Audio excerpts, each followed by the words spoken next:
Hi friends, welcome back to ఉస్తా kitchen. ఈరోజు వీడియోలో అరటికాయ బజ్జీ చేసుకుందాము.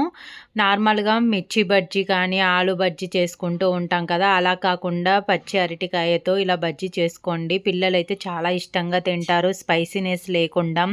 టేస్ట్ అనేది చాలా బాగుంటాయి. వర్షాకాలం కానీ చలికాలం కానీ వేడివేడిగా ఈవినింగ్ టైంలో తినడానికి బజ్జీలు వేసుకుంటూ ఉంటాం కదా, రొటీన్గా కాకుండా కొద్దిగా డిఫరెంట్గా ఇలా అరటికాయ బజ్జీ చేసుకోండి. టేస్ట్ అయితే చాలా బాగుంటాయి. వీడియో లాస్ట్ వరకు చూసి మీరు కూడా తప్పకుండా ట్రై చేయండి. ఇంతవరకు ఈ వీడియోని లైక్ చేయకపోతే లైక్ చేసి మన ఉస్తా కిచెన్ ఛానల్ని ఫస్ట్ టైం చూస్తున్న వాళ్ళైతే సబ్స్క్రైబ్ చేసుకొని పక్కనున్న బెల్ ఐకాన్ని క్లిక్ చేసి ఆల్ మీద నొక్కండి. మీరు లైక్ చేయడం వల్ల ఇంకొంతమంది ఫ్రెండ్స్కి ఈ వీడియో అనేది వెళ్ళి వాళ్ళు కూడా చేసుకోవడానికి మీరు హెల్ప్ చేసిన వాళ్ళు అవుతారు. నెక్స్ట్ లేట్ చేయకుండా ప్రాసెస్లోకి వెళ్ళిపోదాము. సో నేను ఇక్కడ ఈ బజ్జీ కోసము 2 అరటికాయలు తీసుకున్నాను. వీటికి పైన కింద ఇలా కట్ చేసుకొని వీడియోలో చూపించే విధంగా పీలర్తో కానీ చాక్తో కానీ మొత్తం పైన పీల్ మొత్తం తీసేసుకోవాలి. ఇలా కంప్లీట్గా తీసే గ్యాప్లోనే బ్లాక్ కలర్ వచ్చేస్తూ ఉంటాయి అన్నమాట. ఇలా కంప్లీట్గా తీసేసుకొని మనకు వీలైనంత సన్నగా చాక్తో కట్ చేసుకోవాలి. ఇలా పొడవుగా సన్నగా వచ్చే విధంగా కట్ చేసుకోవాలి. లావుగా ఉంటే మనం తినేటప్పుడు మరి బాగుండదు అనమాట.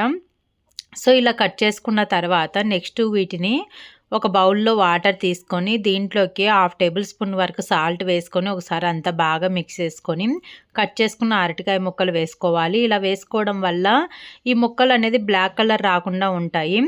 నెక్స్ట్ ఒక ప్లేట్లోకి 1/2 టేబుల్ స్పూన్ పసుపు, 1/2 టేబుల్ స్పూన్ ఉప్పు, కారం అండ్ అల్లం వెల్లుల్లి పేస్ట్ వేసుకొని కొద్దిగా వాటర్ వేసుకుంటూ కన్సిస్టెన్సీ అనేది ఇలా కొంచెం లూజ్గా వచ్చే విధంగా కలుపుకొని మనం ఆల్రెడీ కట్ చేసుకొని పెట్టుకున్నటువంటి అరటికాయ ముక్కల్ని వాటర్ అంతా పోయేటట్టు తీసి ఒక ప్లేట్లోకి వేసుకొని ఒక్కొక్క ముక్కకి ఉప్పు, కారము అండ్ అల్లం వెల్లుల్లి పేస్ట్ అనేది అప్లై చేసుకోవాలి.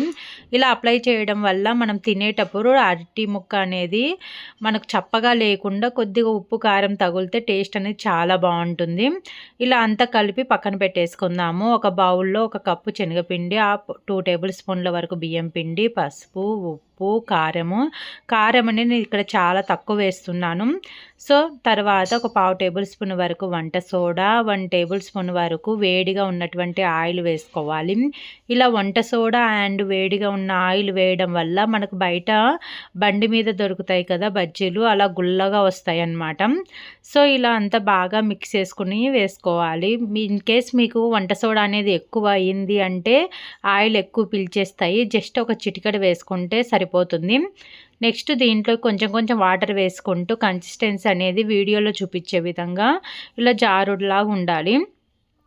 ఇలా కలుపుకున్న తర్వాత మనం ఆల్రెడీ ఉప్పు కారం అప్లై చేసుకున్నటువంటి అరటి ముక్కలను తీసుకొని మనం నార్మల్ బజ్జీలు ఎలాగైతే రొటేట్ చేసుకుంటామో సేమ్ అదే విధంగానే పిండి బాగా అప్లై అయ్యే విధంగా అరటి రూపలకి తీసుకోవాలి. నెక్స్ట్ డీప్ ఫ్రైకి సరిపడా ఆయిల్ పెట్టుకొని ఆయిల్ బాగా వేడిగా ఉన్నప్పుడు లో ఫ్లేమ్లోకి టర్న్ చేసుకొని ఇలా బజ్జీల్లాగా వేసేసుకోవడమే. చాలా సింపుల్ కదా. ఇలా మొత్తం ఆయిల్లోకి ఫ్రీగా మనం రొటేట్ చేయడానికి వేసుకొని మీడియం ఫ్లేమ్లోకి టర్న్ చేసుకొని అటు ఇటు కలుపుకుంటూ గోల్డ్ కలర్ వచ్చేంత వరకు వేయించుకోవాలి. మనకు వంట సోడా ఎక్కువ వేయింది అంటే ఈ టైంలో ఆయిల్ అనేది ఎక్కువ పీల్చేస్తాయి. సో అందువల్ల ఒక చిటికెడు వేసుకొని ఇలా గోల్డ్ కలర్ వచ్చేంత వరకు వేయించుకొని తీసేసుకోవడమే. నెక్స్ట్ ఇదే విధంగానే రిమైనింగ్ ఉన్నట్టు కూడా వేసేసుకోవాలి 1 బై 1. చాలా సింపుల్ కదా, మీరు కూడా ట్రై చేయండి. మీకు ఈ వీడియో నచ్చినట్టయితే మీ friends and family members share చేయండి. అదేవిధంగా ఇలాంటి మంచి మంచి వీడియోల కోసం మన ఉస్తా కిచెన్ ఛానల్ని సబ్స్క్రైబ్ చేసుకొని పక్కనున్న బెల్ ఐకాన్ని క్లిక్ చేసి ఆల్ మీద నొక్కండి. Thank you for watching friends.